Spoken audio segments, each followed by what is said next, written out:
আসসালামু আলাইকুম।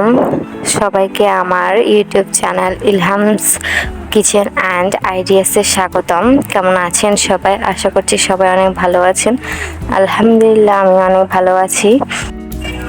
কোরবানির ঈদ মানে কিন্তু প্রতিবেলা গরুর মাংস থাকে। গরুর মাংস ছাড়া কিন্তু কোরবানি ঈদ চলে না। তো কোরবানি ঈদে নতুন নতুন গরুর মাংসের আইটেম রান্না করে খেতে কিন্তু বেশ ভালোই লাগে। তো আজকে আমি আপনাদেরকে দেখাবো কিভাবে সেরা স্বাদে গরুর মাংস ভুনা করবেন। আর এই গরুর মাংসটা গরম গরম ভাতের সাথে খেতে কিন্তু ভীষণ মজা।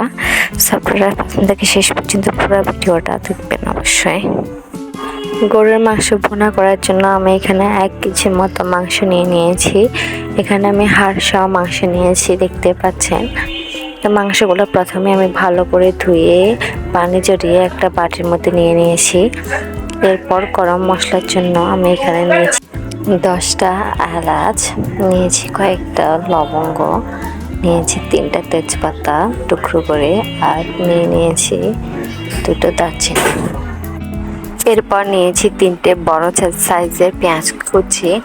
এখন আমি বিফগুলোর মধ্যে দিয়ে দিব প্রথমে গরম মশলাগুলা, এরপরে দিয়ে দিব পেঁয়াজ। আমি সামান্য একটু পেঁয়াজ রেখে দিয়েছি যাতে পরে মাংস রান্নার সময় দিতে পারে। এরপরে দিয়ে দিব 1.5 টেবিল চামচ করে আদা রসুন পেস্ট।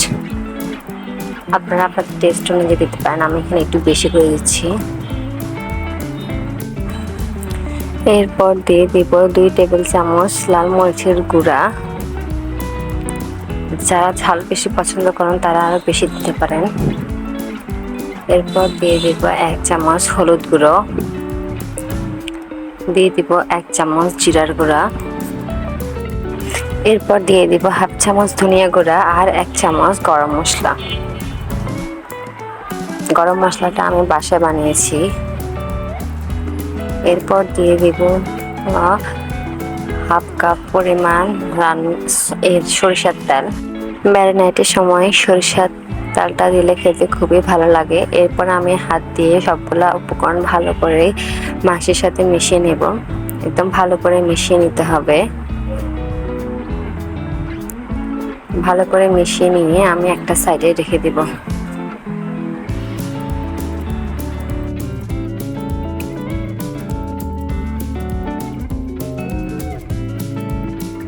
এরপর আমি একটা প্যানের মধ্যে দিয়ে দিয়েছি রান্না সয়াবিন তেল।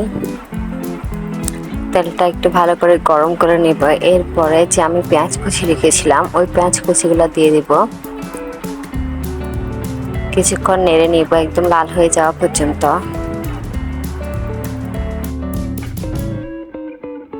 এর মধ্যে আমি আবারও দিয়ে দিব কয়েকটা এলাচ আর কয়েকটা লবঙ্গ, যাতে রান্নার স্মেলটা ভালো আসে।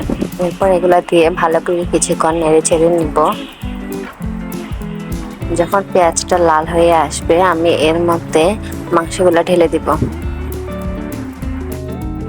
সবগুলো মাংস ঢেলে দিতে হবে।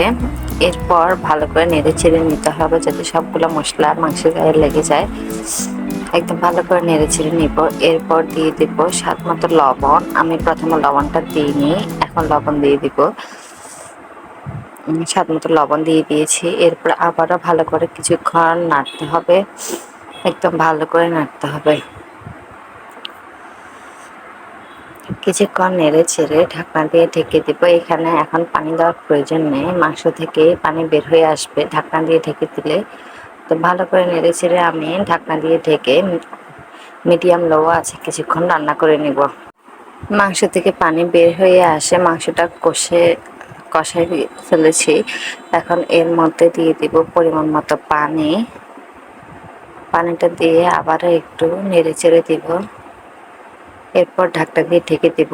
চুলার আঁচটা একটু বাড়িয়ে দিব, মিডিয়াম আঁচে রাখতে হবে। এরপরে দিয়ে দিব কয়েকটা কাঁচামরিচ, আস্ত কাঁচামরিচ দিয়ে দিয়েছি আমি। আপনারা আপনাদের পরিমাণ মতো দিবেন, যতটুকু ঝাল খাবেন ততটুকু দিবেন। আমি এখানে কয়েকটা আস্ত কাঁচামরিচ দিয়ে আবারও ঢেকে দিয়েছি।